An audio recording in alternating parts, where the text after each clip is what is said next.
Days Gone is a well-conceptualized game that, despite falling foul of mismanaged direction and marketing, contains an abundance of thrilling gameplay and innovation. Bugs aside, the hands-on action is a largely satisfying experience, with a steady stream of weapons and upgrades that reward your progression. However, essentially having been billed as a AAA game, its shortcomings at the time of release resulted in it suffering from fairly low scores across the board. But as it can now be played for a fraction of the cost, is it still worth playing?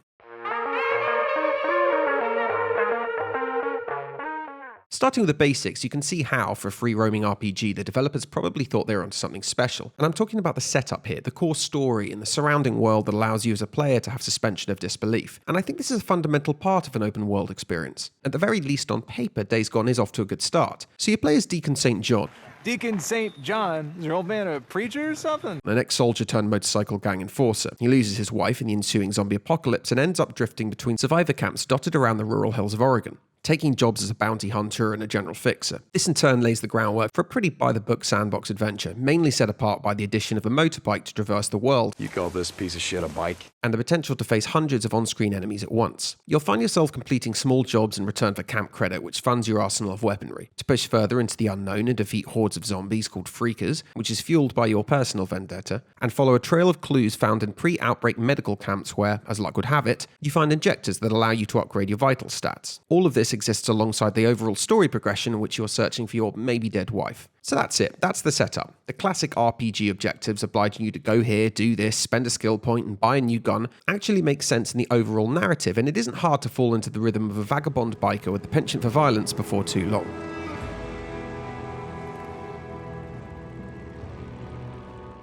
Now, you may or may not struggle in coming to terms with Deke, because his sordid past just doesn't seem to align itself with the clear sense of morality he displays throughout the game. He does grow as the game progresses, and actually is quite endearing in the final chapters, but his unpleasant history revealed through flashbacks tend to mar his character more than it does humanize him. However, regardless of your thoughts on Deke, it's likely you'll end up having love for the bike. It's effectively your lifeline and one of the better conceived aspects of the game. You can make changes not just to the visual appearance, but also pile on performance and extra capabilities. As you enhance the bike, it's better able to restock you on the move, help you get out of dodge quickly, and generally functions as your mobile safe place when in the shit, as Deke likes to put it. You look like you just came in from out the shit, right? Another well thought out mechanic is that you can only quick save when you're standing next to it. Balancing autosaves and quick saves has long since been a challenge for game developers. I personally learned to punch that F5 button quicker than a mouse click back in the 2000s and got an unhealthy addiction to cementing my progress after every 5 steps. So relying upon infrequent autosaves might work for the hardcore gamers who are prepared to repeat the same area again and again. But the counter-argument for this is it can actually hinder one's ability to lose themselves in an open-world experience. Therefore, allowing you to save as much as you want, as long as you're within the safety net of your trusty bike, is the best of both worlds and results in your choice when to push on. This in turn results in some pretty thrilling battles when you stray too far from your bike and find yourself in the trenches, which you will. A lot. Now, driving itself is actually pretty solid. I'm not the biggest fan of spending hours behind the wheel outside of racing games. Riding or driving is generally a means to an end, and once available, I'm usually the first on the fast travel express. This issue's been approached in a number of different ways, such as in the Witcher games where you couldn't take 2 steps without a new mystery or monster dropping your path. Elder Scrolls littered the world with places undiscoverable if you didn't explore, and Red Dead 2 endeavoured to ramp up the realism, crafting these stunning backdrops so you lived out your own western as you trotted down the sandy rail tracks between missions. By contrast, Days Gone takes place in a relatively uninspired countryside filled with generic mountain roads, sparsely littered with copy-paste tasks like hostage rescue or treasure hunts that are somewhat reminiscent of the PS2 era of gaming. On occasion, a petrol station or a collection of rural outbuildings might crop up, but disappointingly, none contain anything beyond standard resources and a scattering of enemies. It is fortunate then that you don't spend much time looking around, because driving on the bike is actually quite fun. Whoever was given the task of balancing the bike controls definitely turned up to work that day. The gurgling sound of the engine is visceral, and its ability to tear down sweeping roads and carry up banks and dodge trees as you coast down hillsides is engaging, and the usually useless addition of a handbrake turn is actually pretty useful once you learn to skid around hairpins and hordes of enemies. Word of advice though, do upgrade it early. Your knife along with some careful stealth work can make up for a lack of powerful weapons early in the game, but having an underpowered and sluggish bike has pretty much no redeeming features. Speaking of the boot knife, fighting enemies comes in 3 flavours: stealth kills, melee strikes, and guns blazing.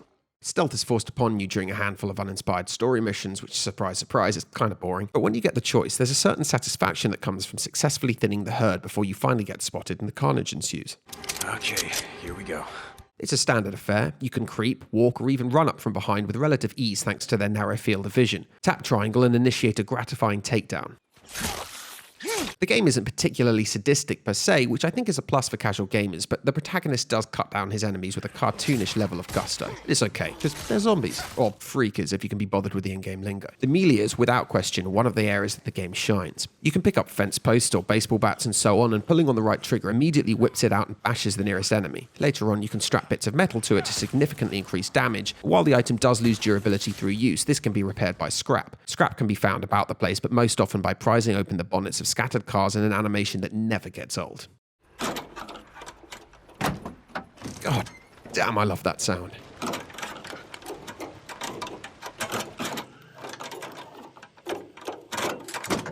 The only problem here is that for all the emphasis on building melee weapons, I actually never once experienced it breaking because I would always repair it. I honestly wonder how anybody could ever fail in this with the unmissable durability indicator on screen. As such, I was always maxed out on spare parts and ignored every axe, bat, table leg or machete I saw until I upgraded my old reliable to a more effective custom job as the game progressed, which wasn't that often. What's this?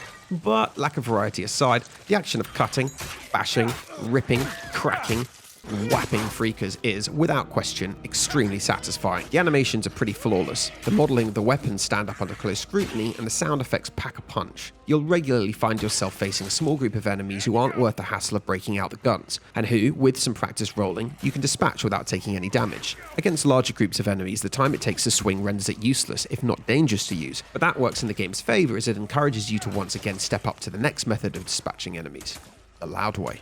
The game allows you to carry 3 weapons, a sidearm worn on your hip, and 2 long weapons slung on your back, referred to as primary and special. The special weapons are dedicated to a specific encounter type, including a crossbow for stealth work, a sniper rifle to make mincemeat out of human enemies, and machine guns that slice through large hordes. The crossbow is fun, and as the game progresses, upgrades unlock additional applications for it. But before long, you find your first sniper rifle, and you might be forgiven for thinking that you'll never again be without it, enabling you to practically clear an entire area of bad guys from afar without ever breaching the gates. But that's until you get your hands on a belt-fed machine gun and bring it to bear against your first horde. The versatility of the big machine gun, specifically in its ability to both suppress hordes and mow down humans, offers such an advantage over the sniper rifle that I almost never played without it. Naturally, I worked my way through the various rifles so I could give a balanced review, but none could counterbalance the machine gun. The starting sidearm is a 9mm pistol and a visual nod to the Sig Sauer P22-6. When equipped with a makeshift silencer, it allows for stealth kills, effectively becoming an extension of your boot knife. As I previously mentioned, you often can't help but try your luck with a series of well-placed headshots before it all kicks off, and this adds a fun dynamic to the game. Oddly, the upgrade to it is this janky little shotgun with a 4-round clip and what seems like a 20-second reload time. It can't take a silencer, is doubly ineffective during random bike chase shootouts, and frankly seems like an unbalanced afterthought. While I was still pondering what I might be missing, I unlocked its replacement, a machine pistol based on the Stier TMP, which dwarfs the effectiveness of the first two. 30 bullets instead of 10, also takes a silencer, deals significant damage even when compared to the primary weapons, and basically makes a mockery of everything that came before it. Many more varieties follow as the game progresses, but once you have the machine pistol, you'll never really look back. Finally, the primary weapons are your typical assortment of machine guns and shotguns. Despite a respectable range found throughout the game, most of the early to mid-game options are bland and overly similar. Most weapons drop freakers in 2 or 3 body shots, or a single shot to the head, and so contemplating the minutiae of damage output and firing speed just leaves you scratching your head. In fact, only one attribute stuck out for me, which applied to a weapon unlocked pretty early on, and that was a 35-round magazine, which is 5 rounds more than everything else. Hours of playing have made it clear to me that 5 extra headshots, or when spraying and praying 5 extra shots in general, make this one the clear winner. This is further proliferated by your heavy reliance on focus mode, which slows down time, as indicated by a little blue bar that runs down faster than Ferrari's fuel gauge until you heavily upgrade it. Headshots are key, and in a game that revolves around hordes of zombies running at you, you need to knock them out like a short order chef, and those 5 extra bullets come in more than handy. The pump action shotgun and all their cousins are a genuine joke, a total waste of your time. Only the full auto varieties that make you feel like Terry Crews and the Expendables are worth your while. But even then, despite their effectiveness, you actually burn through your entire ammo supply way before you make a real dent in any of the really big hordes. When you pair a fully auto shotgun as your primary with a good sniper rifle as your special, it will decimate groups of humans, which certainly has its merits, but that setup is entirely ineffective against mobs of freakers. And I know some people are going to say that they enjoyed mixing it up, or they like the challenge, or they felt the variety of weapons was a better reflection of the real world, or maybe if they found a horde, they would simply go back and re-equip their ideal setup, and so on. Well, that just didn't work for me. More than once I found I'd be cruising around the map, and I'd run straight into a horde. It should have been epic, and without my machine gun, there was literally nothing I could do about it. I didn't want to have to go back and re-equip. Every time that happened, I just found myself cursing any weapon I had on me that wasn't built for battling hordes. And as you can't carry a spare set of weapons on your bike, I ultimately ended up carrying my machine gun pretty much at all times. Besides your guns, you've also got a whole bunch of bombs and traps, so many that you probably won't even use them all. But they are well conceived and offer you more than one way to battle hordes, from a frontal assault to tactically laying mines and then drawing the crowd through a pre-planned corridor. Based on the promotional footage, I understand this to be a selling point of the game, and from time to time you will enter an area that's clearly constructed with this in mind. Whether you're in one of these arenas or not, you will find yourself burning through your ordnance due to their sheer effectiveness when compared to your firearms. And in order to build these tools, you need to keep hunting for resources, which keeps the search, build and fight cycle moving nicely. Now, when you're not killing hordes, raiding medical camps and exploring the world, you'll generally find yourself taking on tasks for local camps. Most of these play out as generic hostage rescues, treasure hunts, or tracking missions, and none provide any originality to the game beyond taking you to new areas of the map you might not otherwise find. Compare this to a game series like Grand Theft Auto or The Witcher, where they write and produce every single mission as independent short stories. What do you want with him? Want to talk to him. What about? And you'll begin to see where some of the negative reviews started to germinate. Whether the time and budgets were tight, or it was a simply poor decision from the outset, the template missions served to bulk out the game and not much else. Yeah, I know it. You might get some dialogue at the end, but in many cases the camera hasn't even been animated, and you're staring at the back of Deke's head. It's like chalk and cheese next to top-tier games, when no scene has been left unpolished. The thing to remember is that it doesn't lessen the quality of the core game, which is fully scripted and animated as you might hope. It just exposes the shortcomings in production and goes some way to explain some of the negative reviews. Take a tracking mission, for example, an uninspired Witcher ripoff in which you basically walk from one item to another and investigate. This involves Deke bending down and going, and if you're lucky, something like, Oh shit, wolves. You quite literally just follow the dots and wander around in a circle until it concludes. Sometimes you might be rewarded with a macabre death scene, and on other occasions the game throws you a bone and rewards you with something really exciting, like a beer bottle. They rarely snowball into a larger story and are even categorized under your mission tab for what they are. Generic filler missions to encourage exploration and skill point hunting. And the audio, what the hell? The dialogue often doesn't match the tone of the scene, and that's putting it lightly. Sometimes Deacon yells over the roar of his bike engine and then continues to do so after he climbs off. Did they have anyone with them? Women? Children? Other times it's hostages freaking out and shouting at you as if you were across a field when they're standing calmly in front of you. But you get the picture. This aspect of the game is just not where it shines. To help you with these tasks, you have your survival vision. Not just a visual rip-off of the Tomb Raider reboot, but it even copies the right thumbstick and sound effect. White X's mark the ground wherever a felled enemy remains unlooted, a la Red Dead Redemption. All resources used to construct durable items such as scrap, kerosene, rags and beer bottles are taken straight from The Last of Us. But here's the thing, I came to rely on the survival vision and I can't imagine the game without it. I liked the X's on the ground indicating loot. The game was better off for having them. And as for the scavenging aspect, Days Gone utilises this to particularly good effect, to both visually flesh out the set pieces but also to give you a reason to explore and scavenge. Although not exactly realistic in a war-torn wasteland, the fact that you'll be practically swimming in these resources does in turn encourage you to burn through them in a hail of explosive glory. This means you continue to get your dopamine hits every time you find another item to pick up. This cycle makes continued exploration satisfying. The list goes on, but the point is the developers weren't trying to trailblaze here. They were just trying to mash things together that they knew worked, things that they clearly loved from their own gameplay experiences, into a novel concept and just make it really feel good and fun. Yeah, kidding. I mean, it is fun, I'm not kidding about that, but not so hot on the feel-good bit. The game actually takes itself pretty freaking seriously. I mean, between the rape and the torture, you might think the developers would offset this with some heartwarming scenes of courage and sacrifice. God forbid you find some nice campers or drifters or an original character with a heartwarming story of survival. Much of the world is just so depressing. Camps you're affiliated with all have their demons, as you might expect, but nevertheless are populated with affable, albeit generic NPCs. Deke, I got a job for you. And yet somehow the camps still fail to provide that tension-relieving sense of comfort you might find from home bases in other games. Places where you just want to kick off your boots and reorganize your inventory under a cozy light, shielded from the dangerous outside world. Minecraft, Subnautica, Valheim, Raft, even the save room in Resident Evil. These games made you happy to be in your base. Sometimes I feel like Days Gone had a touch of Waterworld in its DNA. They aimed so big, but some aspects just weren't as good as they hoped they would be. And as for the camps that you aren't affiliated with, well, Deacon just presumes on your behalf that they're full of rapists and murderers and announces his intention to murder every single one of them before they even take a shot at you. I can't let any of them get out of here alive. A bunch of rapists and murderers. I get the budget is limited and the game designers can't work miracles, but the casualness with which you're expected to murder literally hundreds of people because they've chosen to live too close while simultaneously tracking down so-called murderers for a living is an irony that unfortunately is not lost on the player, and it does lessen the impact of the game's narrative quite considerably. John Garvin, the lead designer fired from production for being difficult to work with, explained that he took inspiration from his time working on Uncharted Golden Abyss under Naughty Dog, and you can see the quality of a Naughty Dog production shine through often. And when it does, we get beautifully rendered, well-acted scenes that successfully present the game's central story from beginning to end. Various supporting characters put in some solid performances. Often these are seen in exchanges with your biker pal Boozer, although mostly they'll be found during romantic flashback scenes with your wife, which is where Sam Witwer, the game's protagonist, really shines. So that a yes? On 2 conditions.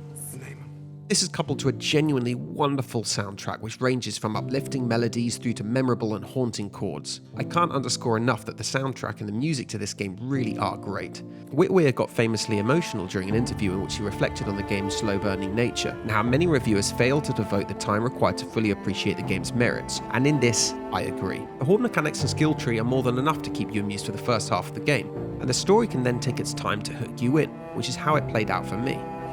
Listen, camp's clear and your bike's still in one piece, so can you just get back alone, huh? Yeah, I can handle it. Thank you, St. John. Sure, now get going. Go. A second word of advice aimed at casual gamers or those who are prone to getting bored or going off games in general. If you're averse to spoilers, jump forwards a few seconds, although I don't think this will spoil your experience in truth. It's more likely to keep you invested until the end. The advice is this: the game's map, which is pretty sizable, is in fact not the final map. You can and will travel to a new area, and that's where the story takes an upward turn, but not for many, many hours. If you spend your time being a completionist in the first area, you risk losing momentum before you reach the second. So push on with the story missions in the first area and don't dwell too much on the minor tasks unless there's a specific weapon or stat that you're chasing, because after a while they won't reward you with anything beyond a virtual thumbs up and a few XP points. To conclude, I'll say this: there are times as you climb off your bike on a dusty track at night surrounded by silence, and then hear the whisper of moaning on the wind, realizing that there's a horde of enemies nearby that could kick the game into high gear at a moment's notice, complete with a thundering soundtrack that knows exactly when to kick in. That thrill mixed with a suspension of disbelief allows you for just a moment to feel that you are in Deke's shoes. A certain level of excitement comes from knowing that the next 10 or 15 minutes of playing will probably be devoid of any enjoyment spoiling aspects of the game as you reload your weapons, check your stocks, and carefully survey your surroundings. This is when Days Gone really stands apart, and these moments are certainly not scarce. Ultimately, Days Gone frustrated so many people because it had the potential to be a genre-defining masterpiece, and instead it was simply another entry into an already defined genre.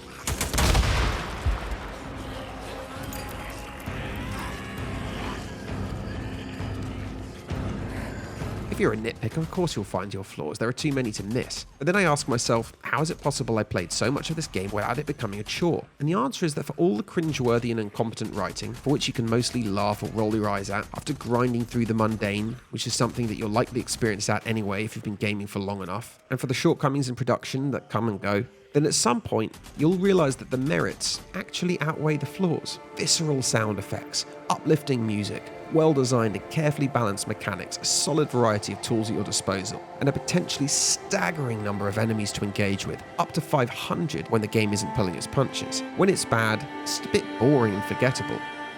But when it's good, it's original, thrilling, at times endearing, and actually pretty damn good.